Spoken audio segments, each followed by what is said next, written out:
네. 새로운 보수당이 어제 공식 출범을 했습니다. 총선을 100일을 앞둔 상황에서 공식 출범을 한 건데요. 눈길을 끄는 게 대표가 한 명이 아닙니다. 8명의 공동대표가 선출됐고요. 또 이 8명이 한 달씩 돌아가면서 책임 대표를 맡는다고 합니다. 아주 눈길을 끄는 체제인데요. 자, 새로운 보수당이 새 바람을 일으킬 수 있을지 궁금해서 첫 책임 대표를 맡은 하태경 의원 전화로 만나보겠습니다. 대표님 나와 계시죠? 예, 대경입니다. 네, 축하드립니다. 예, 감사합니다. 네. 근데 일단 책임 대표가 왜 그 한 달씩이에요?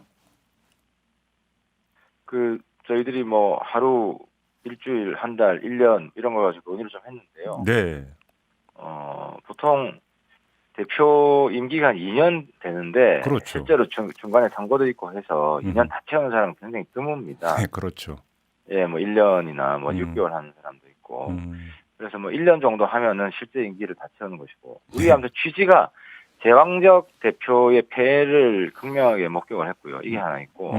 또 하나는 우리 의원이 많지 않은데 네. 뭐 한 사람에도 회의 안 나오고 이러면은 뭐 저기 흔들린다 이런 기사가 항상 나옵니다. 그래서 우리 선거도 얼마 안 남은 상황에서 결사항전해야 된다. 네.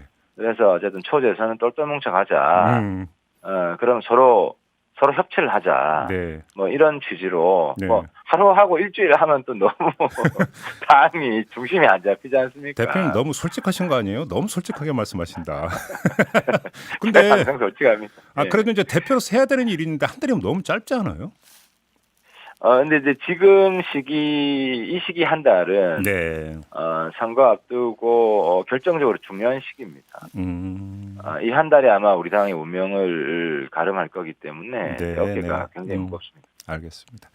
자, 새로운 보수당 이름도 이제 새로운인데요. 청바지가 잘 어울리는 보수 이렇게 이제 상징적으로 표현을 했던데 새로움의 어떤 핵심 내용은 뭐가 되는 겁니까? 청년 보수입니다. 청년 보수. 그러니까 당들을 보면 콘크리트 지지층이 있는 정당이 오래 갑니다. 그렇죠. 당연히 그렇겠죠. 네. 예를 들어서 한국당은 자유반공 세대가 콘크리트 지지층이고 민주당은 소위 뭐 386 민주화운동 세대. 그래서 40대 50대에서 강합니다. 그리고 뭐 정의당은 민노총이고.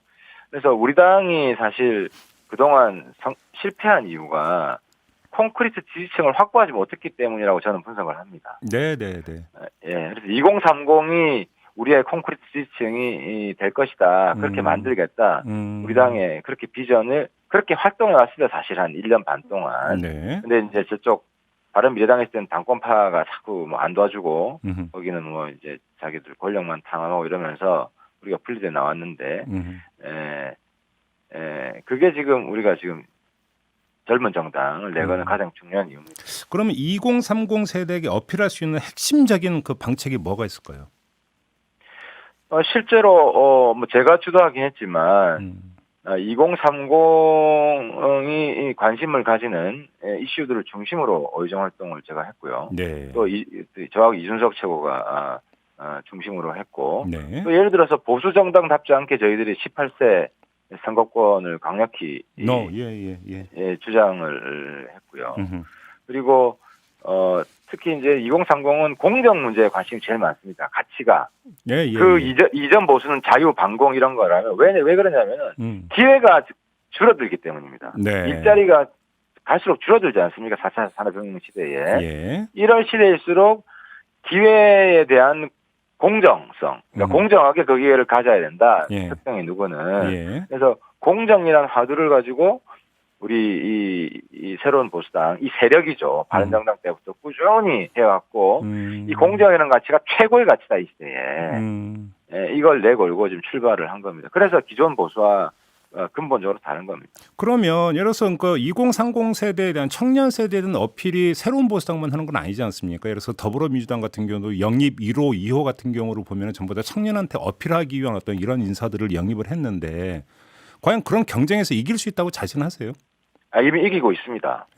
이길 수 있다는 게 아니라 이겨왔고요. 무슨 얘기냐면 이게 이제 저도 386 세대인데 386 세대에서 가장 관심이 많았던 건 민족 문제 그리고 노동 문제입니다. 네, 네, 네. 근데 지금 2030 세대에서 우리 386 세대처럼 그 시대의 담론, 핵심 담론이 젠더 문제입니다. 네, 네, 네. 젠더 문제인데 이 젠더 문제는 너무 예민한 문제여가지고 그럼요. 예. 그 한국당이나 민주당이나 다 두려워 아무도 안 건드렸습니다. 그리고 한국당이나 민주당이나 지금 선거 앞두고 포장용으로 청년 문제를 제기해 왔습니다. 하지만 저희들은 거의 1년 반 전부터 젠더 문제의 정면으로 뛰어들었고 네. 예를 들어 제가 2019년 첫 화두가 워마드를 척결하겠다. 이런 여성 운동이라면 다 봐주는 이런 분위기가 있었습니다. 그런데 정말 극단적인 SI 같은 여성계 SI 같은 이런 집단이 독버섯처럼 생겨났고 네. 그래서 1년 동안 워마드와 전쟁을 해가지고 워마드 조용하잖아요. 네. 우리가 이긴 겁니다. 적어도 지금까지는. 이런 것 때문에 청년층들로부터 이 시대의 가장 예민한 문제도 우리가 두려워하지 않는다. 네. 그래서 뭐 예를 들어 또 서울대 그 학생들 최근에 무슨 인기 있는 정치인 조사한 거 있지 않습니까? 자랑스러운 정치인. 네, 네. 윤석열 정치인 중에서 제가 1등했습니다. 아, 예. 그렇습니다. 그다음이 정치인 윤석열, 하태경, 진중권, 금태섭. 이런 트렌드입니다. 알겠습니다. 자, 그 아마 이 질문 당연히 받으셨을 것 같은데, 그러니까 그 보수 통합에 대해서는 어떤 입장이세요? 통합은 이제 이기는 통합이 있고 지는 통합이 있다. 예를 들어 쉽게 이야기하면 한국당이 저희들 보고 반성문 쓰고 들어오라고 합니다. 그게 기존의 입장입니다. 네. 그렇잖아요. 그러니까 이 제2당 해라. 지난주에도 제2당 받겠다 그랬지 않습니까? 예, 예. 아니 그래가 이길 수 있냔 말입니다. 아니 제 하태경이 죽어서 네. 하태경이 바보 돼서 보수가 살 수 있으면 제가 바보 되죠. 예. 근데 저는 다 같이 바보 되는 기자고 봅니다. 개혁을 가장 앞장서서 외쳤던 사람이 바보 되면 개혁 정신이 실종이 되고 그래서 저는 이 보수가 살려면 한국당 일단 문 닫아야 된다. 김세현 의원이 그 이야기 한 거 아닙니까? 예. 한국당이 문 닫고 한국당이 기득권 내려놓고 보수가 해체 모여야 된다. 이런 방법론을 우리가 일관되게 주장해왔고 그것이 녹아있는 게 유승민의 3원칙인 겁니다. 대표님 이걸 여쭤볼게요. 황교안 대표가 예. 새로운 보수당과의 통합 의지가 정말로 진정성 있게 있다고 보세요? 뭐 지금까지 보면 있기도 하고 없기도 하고 이런 것 같습니다. 제가 왜 여쭤보냐면 며칠 전에 이제 크게 뉴스가 됐던 게 유승민 의원을 두고 유아무개라고 이제 대놓고 표현한 건 어떻게 받아들이세요? 뭐 저희 이 당에 유 씨가 두 사람 있어가지고요. 다른 유 씨라고 저희들은 다. 예, 유이동 의원도 있죠. 예. 유이동 의원도 있습니다. 네. 그렇게 둘러가시면 끝나는 겁니까 답변이? 좀 더 구체적으로 좀 풀어주시죠.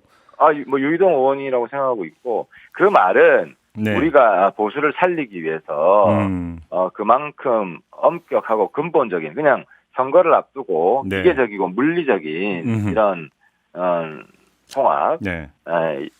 여기에 매달리지 않고 네. 보수 살리기 위해서 정말 치열하게 고민하고 있다. 이런 걸 보여주는 반등 같습니다. 얼마 전에 유승민 의원 같은 경우는 보수 통합의 시한으로 2월 초로 못 박았는데 같은 입장이세요, 대표님? 선거가 딱 정해져 있기 때문에 예. 뭐 2월 말까지 하는 거는 불가능할 겁니다. 공천도 해야 되고요. 그렇죠. 근데 2월 초라고 못 박은 것 같은 경우는 그러니까 지금 말씀하신 바로 공천 문제를 염두에 둔 어떤 시한 아니냐는 해석이 있던데 맞습니까? 뭐 경선도 해야 되고 당이라는 게 그렇지 않습니까? 그렇죠. 안철수 전 대표가 정계 복귀를 선언을 했고요. 오늘 인터뷰가 실렸던데 이런 요지의 발언을 했습니다. 지금 무조건 뭉친다고 해결되는 게 아니다. 혁신이 우선이고 황교안 대표와 유승민 의원과 접촉을 했지만 지금 내 고민의 영역은 그게 아니다. 이렇게 지금 딱 잘랐거든요. 어떻게 받아들이십니까? 인터뷰 못 봤는데. 그렇군요. 예. 뭐 저희랑 생각이 비슷하네요. 그래요? 예, 저희들이랑 생각이 비슷하네요. 예. 생각이 비슷하다는 건 어떤 말씀이세요?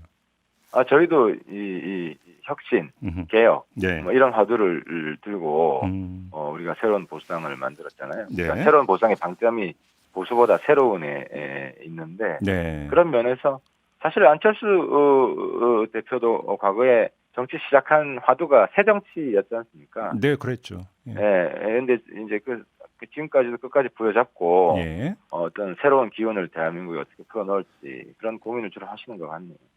근데 어제 그 창당대회 보니까 그러니까 이른바 안철수계로 알려져 있는 권은희 의원, 이동섭 의원이 왔고요. 축하하러. 권은희 의원은 그러니까 축사까지 하던데 이건 그냥 그 의원들의 개별적인 어떤 입장 표명으로 이해를 하면 되는 겁니까?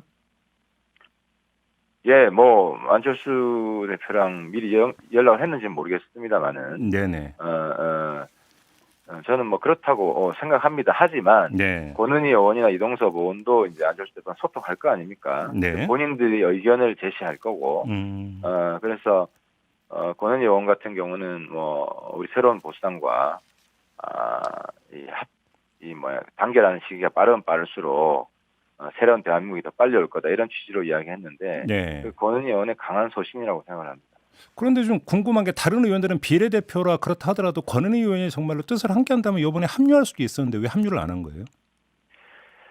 권은희 의원은 그 당에 남아서 네. 마지막 한 번 더 이제 당의 바른미래당의 개혁, 손학규 대표의 사퇴 이뤄내고, 예. 뭐 이런 투쟁을 더 하려는 의지가 아직 강하게 남아 있어요. 저희들은 이제 그게 어렵다라고 본 것이고요. 네. 그래서 아마 제 생각에는 뭐 결국 권은희 의원도 사퇴할 것이다라고 봅니다. 손 대표가 아마 물러났으면 진작에 물러났지 지금까지 버티고 있는 걸 보면은 탈당을 말씀하시는 겁니까? 예. 손 대표가 물러나지 않을 거기 때문에 예. 결국 권은희 의원도 탈당하지 않을 것 같다. 알겠습니다. 이번 총선 그 확보 의석수를 80석이라는 얘기는 들었는데요. 다시 여쭤보겠습니다. 정확히 몇 석 그러니까 마음속에 두고 계십니까, 대표님? 유승민 대표 같으면 저보다 좀 더 보수적이라서요. 네. 80석 이야기했고 저는 과거 새누리당 수준의 한 152, 3석. 이제 그렇게 보는 이유가 예. 한국당을 압박해서 한국당 놨고 정말 새롭고 큰 보수로 우리 이 야당의 새 판을 짜면 네. 이제 과거 새누리당 이상 수준은 가질 수 있다고 봅니다. 그렇게 보시는 거고요. 예. 알겠습니다. 그러면 그러니까 그 자유한국당과는 경쟁 구도 속에서 지금 그 말씀을 하신 거로 이해를 해야 되겠네요. 그러면? 그죠. 혁신을 위한 경쟁 속에서 그러니까 우리가 적어도 청년 중도층의 지지층을 확보해서 네네. 10%대 지지율로 넘어가면 예. 한국당 문 닫을 수밖에 없다고 봅니다. 그렇게 보시는 거고요. 예, 부산 경남 지역까지 다 떨어집니다. 우리가 10% 이상 가면. 그렇게 보시는 TK는 몰라도. 그러면요, 한국당은 3, 40석 규모로 축소됩니다. 네, 지금 그 마지막으로 이 질문을 드릴게요. 이제 청년 세대 부분은 상당히 강조를 했는데 지역적으로 어디 그러니까 수도권에 역점을 둔다 이렇게 해석을 해야 되는 걸까요? 그러면? 아무래도 도시 중심이죠. 그렇게 보시는 거고요. 예, 청년 후보들은 도시 중심에 네. 최소한 한 50명 이상 네. 청년 후보를 투입을 할 거고요. 특히 이제 재정적 어려움이 많기 때문에 네. 우리 당 재정이 뭐 충분하지 않지만 우리 재정 우선순위를 1순위를 청년들 선거 자금 지원을 하도록 하겠습니다. 알겠습니다. 7261님이 문자 주셨는데요. 새 보수 응원하는 지지자로서 팽수 같은 사이다 발언이 중요할 것 같습니다라는 의견을 보내주셨네요. 자, 이 문자 전해드리면서 인터뷰 마무리하겠습니다. 고맙습니다, 대표님. 네, 감사합니다. 네, 지금까지 새로운 보수당의 하태경 책임대표였습니다. 이슈의 핵심을 꿰뚫는 예리한 시선, 믿고 듣는 진품 시사, 김종배 시선 집중.